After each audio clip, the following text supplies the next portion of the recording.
ત્યાં જ હોય, પણ હું બોલું તો ભૂંડી લાગુ. બેન આ વાત બરોબર છે, પણ હું આ વાતમાં નહીં પડું એ પાક્કું છે. ન કરે નારાયણને અદાને ખબર પડશે તો મારાથી નારાજ થશે. મહારાજની વાત સાચી છે મમ્મી. અને આમ પણ પપ્પાને આ વાત નહીં ગમે તો શું કરવાને બાને રોકી રહી છે અહીંયા? સેજલ, મને તો આ બધું બરાબર લાગે છે ને મને લાગે છે કે આ કોઈક ભગવાનનો જ ઈશારો હશે. નહીતર બા અહીંયા ક્યાંથી હોય? હા, એટલે તું છે ને મને મારી રીતનું કરવા દે.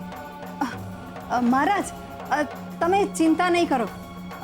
અદા સાથે વાત કરવાની જવાબદારી મારી. અને જો એવું જ હોય ને તો બાને શ્રાદ્ધ વિધિમાં ભાગ નહીં લે, બસ ખાલી અહીંયા બેસશે.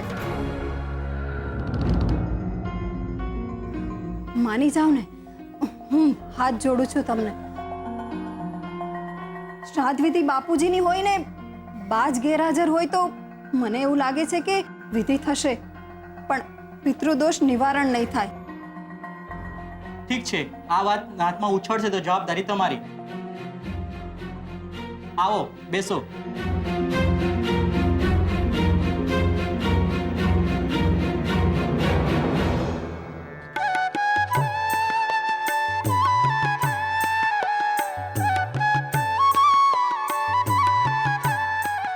ओम शुभम करोतु कल्याणम आरोग्यम जन संपदाम शत्रुबुद्धि विनाशाय दीप ज्योति नमोस्तुते।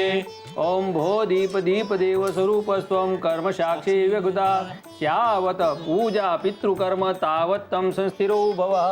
दीप नारायण देवता कर्म साक्षी रूप भावेनम ध्याये ध्यान सहिताय अनंत कोटि नमस्कारां समर्पयामि। ओम सूर्य नारायणाय नमो नमः। विष्णु परमात्मने पढ़िया आपी देजो। हरि ओम अमानंद जले नमः।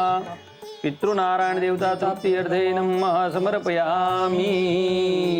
મહારાજ, તમારે બીજું કંઈ જોઈએ છે? ના, બસ બધી વસ્તુઓ આવી ગઈ છે. પડિયા પણ ગોઠવાઈ ગયા છે.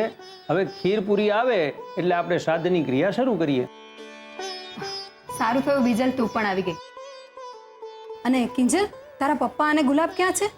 મમ્મી, પપ્પાના પગમાં બહુ દુખાવો થતો હતો એટલે ગુલાબે જ કહ્યું કે વાંધો નહીં, તમે લોકો મંદિર પહોંચતા થાવ, હું પપ્પા પાસે રહીશ. સારું, અહીંયા આવતો કિંજલ, મારી બાજુમાં બેસતો.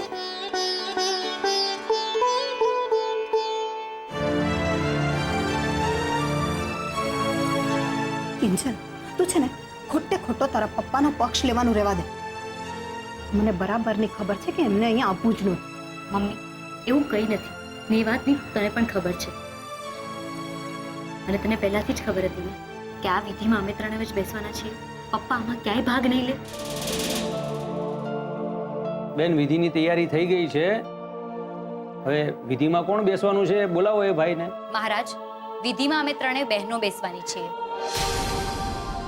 શું કીધું તે? અરે બુદ્ધિ વગરની, તું શું બોલી રહી છે એનું ભાન છે તને? અરે છોડ્યું થી તો કયા પિંડદાનની વિધિમાં બેહાતું હશે? અને મહારાજ, હમણાં તો નાતબારની ફિસિયારી મારી રહ્યા હતા ને. હવે મોઢામાં મગ ભરીને બેહી ગયા? અરે સમજાવા ઠોબર્યું ને. એક મિનિટ બા, સૌથી પહેલા તો હું તમને કહી દઉં કે આ નિર્ણય કિંજલનો નથી. આ નિર્ણય પપ્પાનો છે અને અમે અહીં પપ્પાની મરજીને માથે ચડાવવા માટે આવ્યા છીએ. વાહ રે વાહ, બોયલી મોટી. પપ્પાની મરજી માથે ચડાવી રહ્યા છીએ. અરે માથે તો મોહનિયાએ ચઢાવી મારી છે તમને ત્રણેય જણ્યું ને. અને મીરા બહુ, મારા રહેતા તો આ અનર્થ નહીં જ થવા દઉં. અને ઈ ન ભૂલતા કે આ જેની શ્રાદ્ધ વિધિ થઈ રહી છે ને ઈ મારા રાઘવના બાપા હતા. એકલા રાઘવ કાકાના નહીં બા, અમારા પપ્પાના પણ. ને તમે એમ નહીં સમજતા કે અમે આ બધું પોતાની મરજીથી કરી રહ્યા છે. ને આજે ખીરનો ડબ્બો તમે જોઈ રહ્યા છો ને, એ પણ પપ્પાએ પોતાનો હાથ લગાવીને અહીંયા મોકલાવ્યો છે. ને છતાં બા જો તમને વધારે તકલીફ થતી હોય ને તો ઘરે ગુલાબ છે. તમે કહેતા હોય તો એને ફોન કરીને બોલાવી લઉં. અને હા, રાહુલે તો તમને કીધું જ હશે, એકદમ આમ ડિટેલમાં રિપોર્ટ આપ્યો હશે કે રક્ષાબંધનના દિવસે અમે ત્રણેય બહેનોએ ગુલાબને રાખડી બાંધીને ભાઈ બનાવ્યો છે. બોલો, બોલાવું એને? ને મહારાજ, જ્યાં સુધી મને ખબર છે ત્યાં સુધી માનસ પુત્ર પણ શ્રાદ્ધ વિધિ કરી શકે છે ને? જી જી બેન, માનસ પુત્રને આ અધિકાર પૂર્ણ છે. અને તે સિવાય સમય સંજોગ પ્રમાણે દીકરીઓને પણ આ છૂટ આપવામાં આવી છે. બાકી શ્રાદ્ધ એ તો શ્રદ્ધાનો વિષય છે. આપણે આપણા ગત પિતૃઓને તૃપ્ત કરવા માટે અને એમને યાદ કરવા માટે જ એમના નિમિત્તે પિતૃરૂપી કાગડાઓને આપણે ખીર અને પૂરીની કાગવાસ નાખીએ છીએ. ઈજી હોય, ઘડીકમાં તમે નાત બારના રિવાજની વાત પકડીને બેઠા છો અને ઘડીકમાં હંધુય હાલે એમ કહીને બધું હલાવો છો. બોલાવો અદાને, હું નહીં જ થવા દઉં અને કરો નિર્ણય. નહીં બા, આખી વાતમાં અદાને બોલાવવાની કોઈ જરૂર નથી, કારણ કે કેટલાક ફેરફારો કુદરત કરે છે અને કેટલાક ફેરફારો માણસે પોતે કરવાના હોય છે, જેમ કે સતી પ્રથા. હા બા, ને જો તમે એટલી જ પ્રથાઓને માનો છો તો પછી કેમ દશરથ દાદાની પાછળ એમની ચિતામાં કૂદી ના પડ્યા? બોલો બોલો, કેમ તમે તમારા બધા જ વાળ કપાવીને નાખ્યા? બોલો બોલો બા, કેમ તમે મુંડન સંસ્કાર ના કરાવ્યા? પ્રથા તો પ્રથા કહેવાય ને. સાચું કીધું તમે ત્રણેય જણ્યુએ. અરે પ્રથા પ્રમાણે તમને ત્રણેય જણ્યુને જન્મતાની હાથે દૂધ પીતી કરી દીધી હોત ને તો આ ઉંમરે મારે ઝેરના ઘૂંટડા પીવાનો વારો ન આવ્યો હોત. અરે મીરા વહુ, શું ખાઈને જણી હતી આ ત્રણેય જણી? બે લગામ હણહણાટ્યું કઈ રેજ રાખે છે. રોકો આ ત્રણેય જણીઓને, ને તો લેવાના દેવા પડી જાય. નહીં રોકે. આ વખતે મમ્મી પણ અમને નહીં રોકે, કારણ કે મમ્મીને પણ બરાબરની ખબર હતી. આ વિધિમાં અમે ત્રણેય બહેનો બેસવાની હતી અને બેસવાની છીએ. ને શું ફરક પડે છે વિધિ દીકરો કરે કે દીકરી? દાદા સાથેની અમારી લોહીની સગાઈ તો છે જ ને. કુળ, ગોત્ર, વંશ બધું એક જ છે ને. હા બા, કિંજલ સાચું કહી રહી છે. અને આમ પણ અત્યારે નથી રાહુલ કે નથી રાહુલના પપ્પા, અને મોટા ભાઈ તો આ બધામાં માનતા નથી. તો પછી કોકે તો આ વિધિ પૂર્ણ કરવી જ પડશે ને. નહીં તો ખરેખર બાપુજીને ખીર પૂરી નહીં મળે. તે છો ના મળતી. એમનું પેટ હું તલના લાડવે ભરીશ. સંક્રાંતમાં ગયા તા ને, પણ અહીંયા આ પાપની ભાગીદાર નહીં થાવ એટલે નહીં થાવ. જેવી તમારી મરજી બા. મહારાજ, શરૂ કરો. દાદાનું નામ દશરથભાઈ ભટ્ટ, ગોત્ર કશ્યપ, કુળદેવી માળી ચામુંડા. કહું છું રોકાઈ જાજે કિંજલડી, નહીતર. બસ કરો બા. આ વિધિ મારા દાદાની યાદમાં ખીર પૂરી મોકલવા માટે થઈ રહી છે, જેથી એમને શાંતિ મળે. અને તમે એમને મકર સંક્રાંતિ સુધી ભૂખ્યા રાખવા માંગો છો? અમે એ નહીં ચલાવી લઈએ. ને હાથ જોડીને વિનંતી કરીએ છીએ અમે ત્રણેય, આ વિધિ પૂરી થાય ત્યાં સુધી જો તમે શાંતિથી અહીંયા ચૂપચાપ બેસી શકો છો તો બેસો, નહીતર નાત બાર એ નાત બાર. નહીં મહારાજ?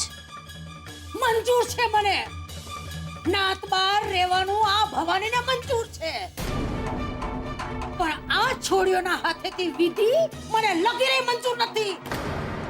હાલે ચાપલી ઊભી થા.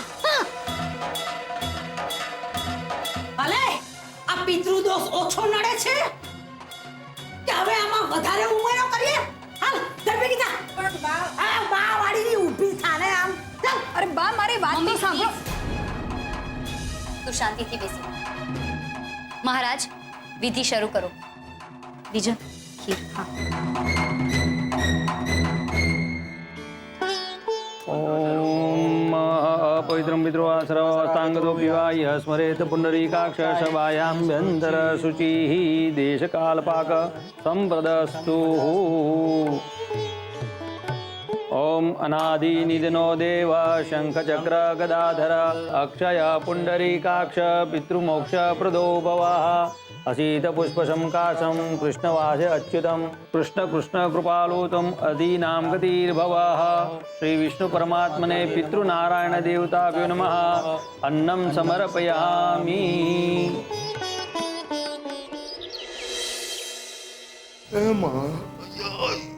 અરે વાહ, સરસ. છાપું તો મળ્યું. એ સરોજ, આ સવાર પડી ગઈ ભાઈ, ચા ક્યારે પીવડાવીશ? હાલો, ત્યાં સુધી ઈ તો જોઈએ આજનું છાપું શું કે છે. શું છે આજના તાજા સમાચાર? આજના તાજા સમાચાર હું તને સંભળાવું. અરે વાત કે ભવાની ભટ્ટનો દીકરો રાઘવ ભટ્ટને એના બાપનું શ્રાદ્ધ કરવાની ફુરસદ નથી. ના, એવું નથી બા. જુઓ, મારી વાત તો સાંભળો. ચૂપ રે રગલા, ચૂપ રે. અરે એવો તે કેવો કપાતર કે તને તારા બાપનું શ્રાદ્ધ કરવાનું આવે એટલે ઝાટકા આવે છે. અરે પછી પિતૃ દોષ નડે જ ને. પછી આમ ડરામણા અને બિહામણા આવા સપના આવે નહીં તો થાય શું? એક મિનિટ. આ ડરામણા ને વિહામણા આ બધા સપના તમને આવે છે, મને નહીં. હા, અને બીજું બા, મને કઈ બોલવા તો દો કે તમારે જ પછી બોલે રાખવાનું છે સતત. ના ના, બોલ બોલ. મારી પાસે તો હવે બોલવા સિવાય કઈ બચ્યું નથી. અને મારું આમે હાલે છે ઈ ક્યાં? આ જો, આ છાપાનો ડૂચો જો. બરાબર આવી જ હાલત કાલે ઓલી ત્રણેય છોડીઓએ ભેગા મળી અને મારી કઈ રીતે. એક મિનિટ, હવે શું કર્યું આ છોકરીઓએ? શ્રાદ્ધ, એ પણ બાપુજીનું. બાપુજીનું શ્રાદ્ધ છોકરીઓએ?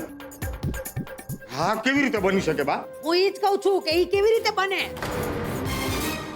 પણ મારું સાંભળે કોણ? નો મારા જે સાંભળ્યું ના ઓલી છોડીઓએ સાંભળ્યું. અને અધૂરામાં પૂરું મીરા વોવે મૂંગા મંતર થઈને બેહી રહ્યા હતા. અરે મારે વાંથી નમાલાની માફક નીકળી જવું પડ્યું. તો બા, હવે મને એમ કહો, આ બાપુજીના શ્રાદ્ધનું આપણે કેમ કરવાનું છે? અરે એ કરીએ, પણ તારા બાપુનું તર્પણ કરવાનું હોય ત્યારે તું કે મારો કાનુડો હાજર હો તો થાય ને. કે પછી મારે એકલા એકલા આવરે કાગડા ખીર ખાવા, આવરે કાગડા ખીર ખાવા એમ બોલ બોલ કરે રાખવાનું. આપણે બધા છીએ ને, આપણે બધા મળીને બોલશું, આવરે કાગડા ખીર ખાવા, આવરે કાગડા ખીર ખાવા, અને પછી આપણે બધા ખીર ખાઈ લેશું. એટલે ખવડાવી દેશું બા. વાયડો થામા રોગલા, વાયડો થામા. તને દરેકે દરેક વાતમાં મસ્કરી હુજે. જુઓ બા, એવું નથી. હવે મારી વાત સાંભળો. એકવાર આપણો રાહુલિયો આવી જશે ને, પછી આપણે આપણી આમ મોટી નવી ગાડીમાં બેસી અને ચાણોદ જશું. ચાણોદ ત્યાં મસ્ત નર્મદાને કાંઠે બેસી અને બાપુજીનું શ્રાદ્ધ, તર્પણ, પિંડદાન જે તમે કહેશો ને એ બધું આપણે કરાવી લેશું. વાહ રગલા વાહ. કાલે વાના ફાફા હતા અને આજે અત્યારે મોટી મોટી વાતું ડમફાસું. માયના કર તું તારે. ના બા, જુઓ, સાચે કહું છું, તમારા સમો ખોટું નથી બોલતો. જુઓ બા, આપણો ઓલો ગાયત્રીનગરનો પ્રોજેક્ટ ખરો ને, હવે જેમાં હું પાર્ટનર છું, એ માસુકભાઈનો 25 કરોડનો. હવે ત્યાં કે 4 પ્લોટ આમ કે છે વેચાયા હતા, તો મારે પાર્ટનર તરીકે જવું પડે ને સહી કરવા માટે. તો હું ગયો હતો. મને શું ખબર કે 125 કિલોમીટર દૂર છે. આ તો ઉત્કર્ષ સાથે ગાડીમાં બેઠો ત્યારે ખબર પડી. પણ બા, આ બધામાં હું ભૂલ્યો નથી હો બાપુજીને. બાપુજી અહીંયા છે, હજી મારા હૃદયમાં જીવતા છે હો બા. હા, જીવતા છે. તારે અહીંયા જીવતા છે એટલે તારા બાપનું શ્રાદ્ધ તું ભૂલી ગયો.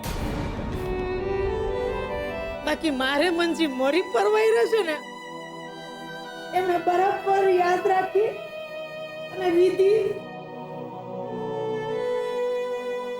બસ બા. અને આ બી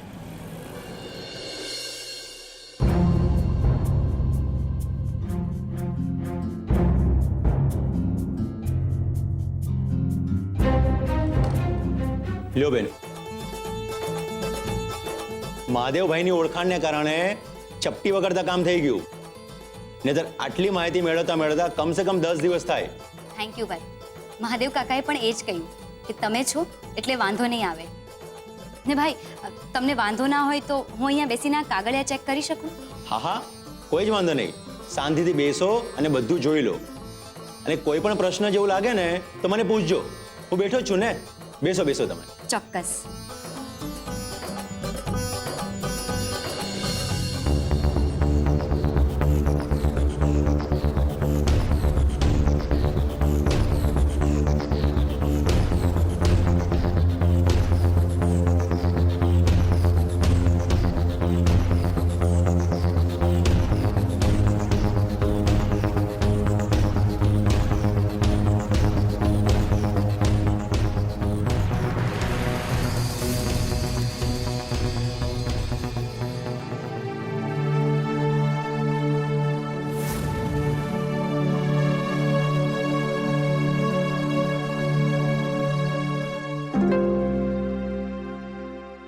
ભાઈ, એક કામ કરું, હું તમને થોડીક વાર રહીને ફોન કરું છું.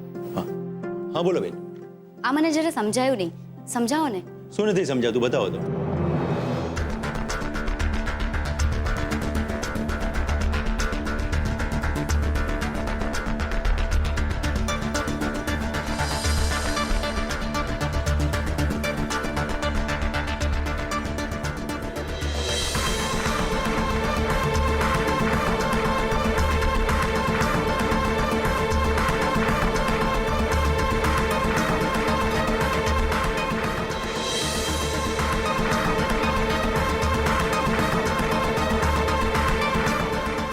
એનો અર્થ એ થયો કે અમારી દુકાનની બાજુમાંથી ફ્લાયઓવર જઈ રહ્યો છે અને એને માટે અમારી દુકાન વચમાં પડી રહી હતી. એટલે અમારી દુકાનને હટાવવાનો અથવા તો પાડી દેવાનો હુકમ બહાર પાડવામાં આવ્યો. હા, અને આ બીજા પાનામાં એમ પણ લખેલું છે કે તમારા ઘરની આજુબાજુનો આખો પ્લોટ SS એસોસિએટે ખરીદી લીધો છે.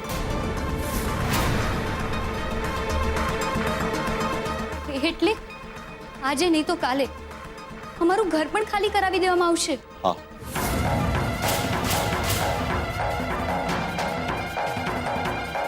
લ્યો.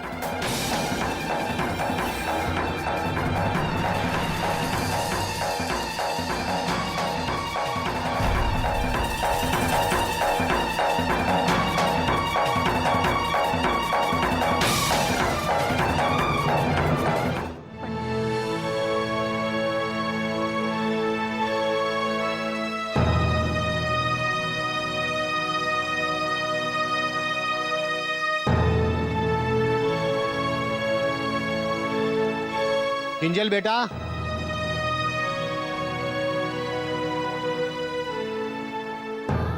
બધી માહિતી મળી ગઈ? માહિતી નહીં કાકા, એવું લાગે છે કે જાણે સરકારે કોઈ મૃત્યુનો વટહુકમ બહાર પાડી દીધો છે. વાંચ્યું નહીં તમે આમાં કે શું લખ્યું છે? હા બેટા, મેં વાંચ્યું, પણ કદાચ એક વાત તારા ધ્યાનમાં નથી આવી કે આ બધી દોડાદોડી કરીને તે જે સ્ટે લીધો એના લીધે સરકારી ચોપડે હવે એ વાતની નોંધ લેવાય છે કે નક્કી કંઈક તો રંધાયું જ છે. પણ એનાથી અમને શું ફાયદો? સરકારની સાંત્વનાથી અમારી દુકાન તો પાછી નથી ચણાઈ જવાની ને. બેટા, એ તો તું કાયદાના દરવાજા ખખડાવીશ ને તો પણ તરત ને તરત તો કંઈ નથી થવાનું. તો તમે શું કહેવા માંગો છો?